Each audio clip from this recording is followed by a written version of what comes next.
Nessa aula de hoje, a gente vai desenvolver o conceito de integral, integral dupla no caso, para funções de duas variáveis. Para que a gente possa fazer alguma analogia, nós vamos relembrar rapidamente o que acontece no caso de funções de uma variável.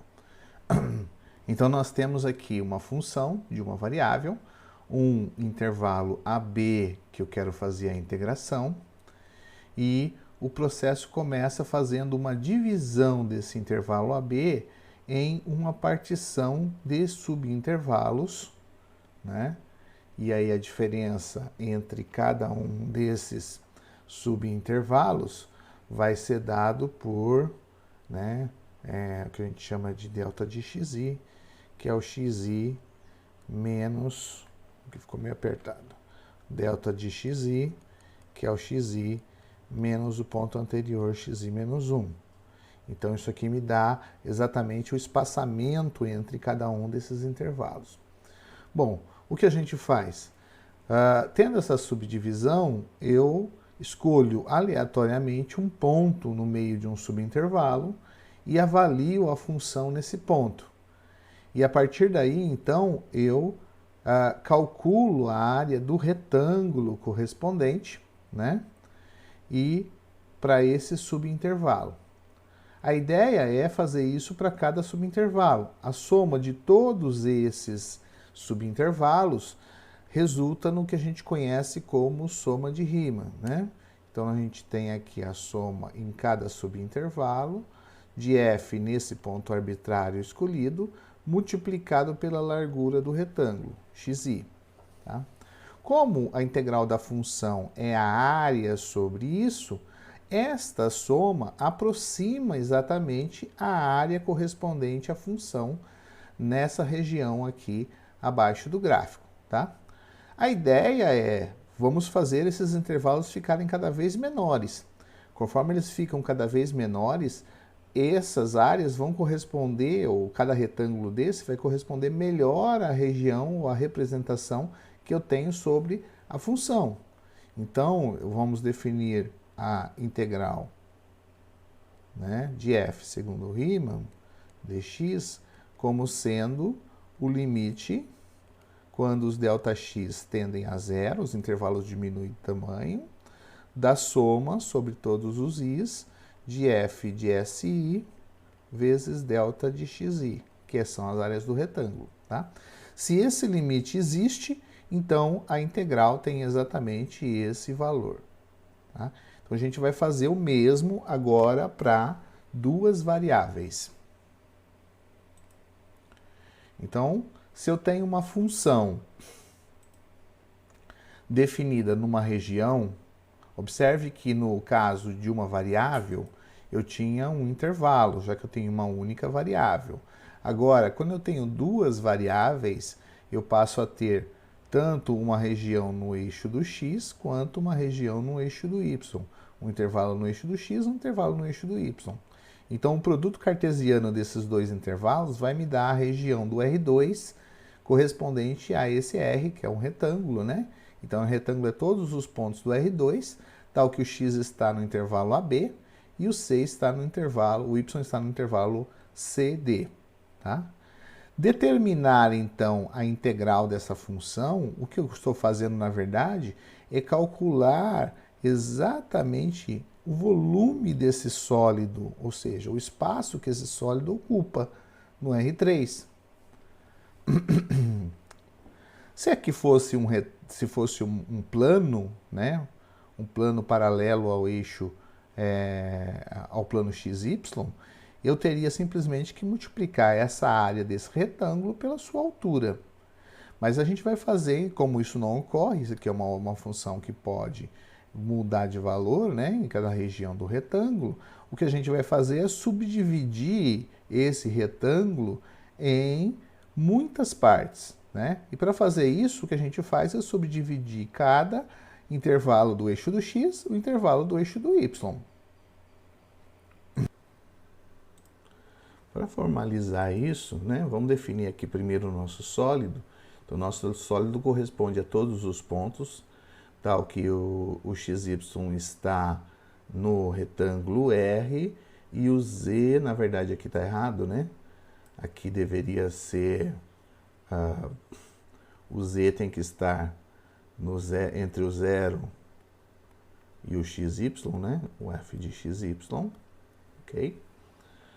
Para corresponder ao volume, né? Senão só vai corresponder a parte de cima aqui da função. Eu quero todo esse sólido, então todo esse sólido da região do 0 a isso, admitindo aqui que a função fosse positiva, né? Só para facilitar a nossa expressão. Eu quero estimar então o volume desse sólido S. E a técnica que a gente vai usar é a mesma, né, que a gente acabou de falar. Vamos subdividir os intervalos AB e CD, de forma que A igual ao x0, que é o ponto inicial da partição, e aí eu tenho x1, x2 até xn igual a B. Observe que os espaçamentos entre eles não precisa ser uniforme. Pode ser espaçamentos com tamanhos diferentes, ou pode ser iguais, não há problema nenhum. E C igual a y0, y1 até yn, e o último ponto corresponde a ponto D. Na verdade, também aqui não há necessidade de que há uma quantidade iguais de pontos, né? Aqui pode ser um M. Ok? Bom, vou definir então a partição aqui, né? A minha partição da região R vai ser dada pelo conjunto de pontos x, y e yj, com i variando de 0 a n e j variando de 0 a n. Tá? Isso significa, tem um desenho aqui, que na verdade eu fiz isso. Eu tenho aqui uma partição do meu intervalo AB, tá? x1 até xn, uma partição do meu CD, y até yn, e o que eu estou tomando ou definindo como uma partição é justamente os pontos de interseção disso. Então, por exemplo, todos os pontos aqui onde eu tenho esses valores, né, essas posições aqui, são pontos definindo a minha partição. A minha partição, se eu pegar um conjunto de 4 pontos que estão lado a lado aí na minha partição, eu formo um retângulo, que é o meu RJ.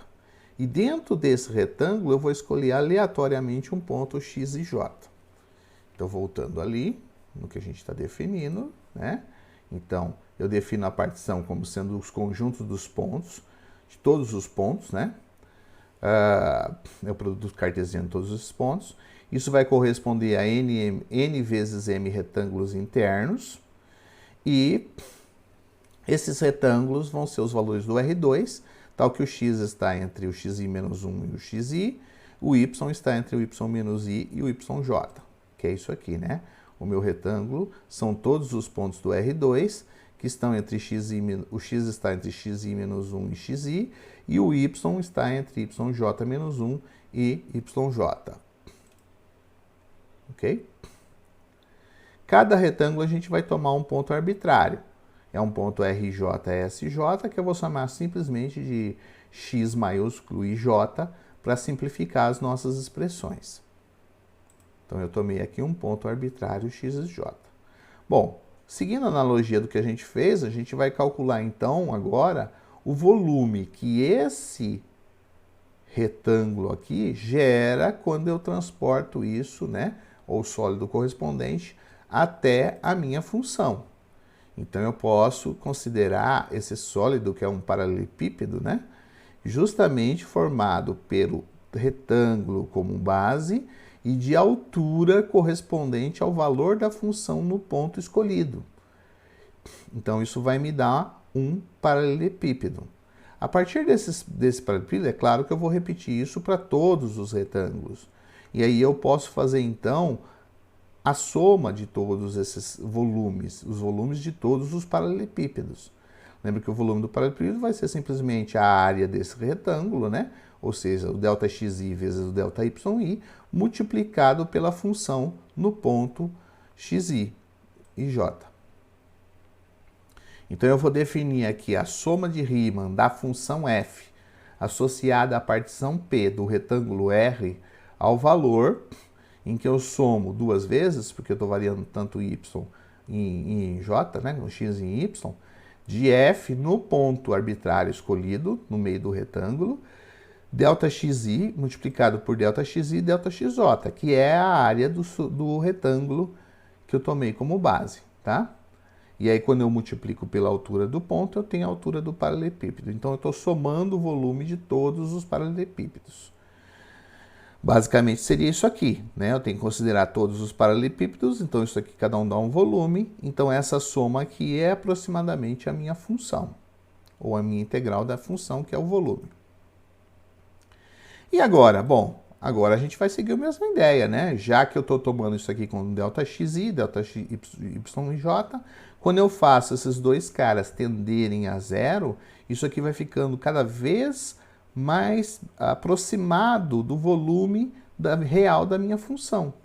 Então, eu vou definir a integral dupla de f no retângulo R, e a gente vai indicar dessa forma, né? Integral dupla do retângulo em f de xy dx dy, como sendo o valor obtido quando eu tomo o limite das minhas somas de Riemann, fazendo o intervalo na direção x e o intervalo na direção y, a diferença entre os pontos, tender a zero, tá? Não os intervalos, né? As minhas diferenças entre os pontos do meu domínio. Desde que esse limite exista, é claro. Se não existir, eu não consigo fazer a integração. Isso tem que existir independente do ponto que eu escolha xi e xj. Nesse caso, se existe um limite, eu digo que a função é integrável nesse retângulo. Bom, mas o que acontece é que, muitas vezes, quando a gente pensa em R2, os nossos domínios não são retângulos, né? Eles podem ser um pouco mais arbitrários do que retângulos. Então, imagina que você tem aqui um conjunto B, que é um conjunto limitado. Lembra que um conjunto limitado é aquele conjunto que eu consigo, uma bola de centro em 0, 0, encontrar ou colocar esse conjunto dentro, tá? Se ele for um conjunto limitado, então vai existir um retângulo de tal forma que eu consiga encaixar exatamente esse retângulo, né, dentro do meu conjunto B. Não precisa ser justo, né? Basta que contenha o meu conjunto B. Bom, a partir daí eu posso então definir uma partição do retângulo, como eu fiz ali atrás. Então, definindo aqui os retângulos RJ, para cada retângulo eu tomo um ponto arbitrário, x e j. A diferença que vem é agora, olha só. Eu vou definir a minha soma de Riemann como sendo a soma de todos os volumes dos paralelepípedos gerados nesse retângulo, mas eu vou usar uma função modificada da minha f, uma f barra, onde a f barra vai ser o seguinte, ela vai ser a própria f, se o ponto pertencer ao conjunto B, e vai ser zero se ela não pertencer.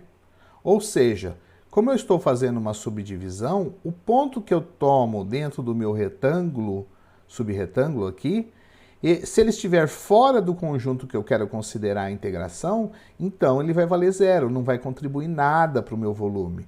E se estiver dentro do meu conjunto B, então ele passa a contribuir para essa soma.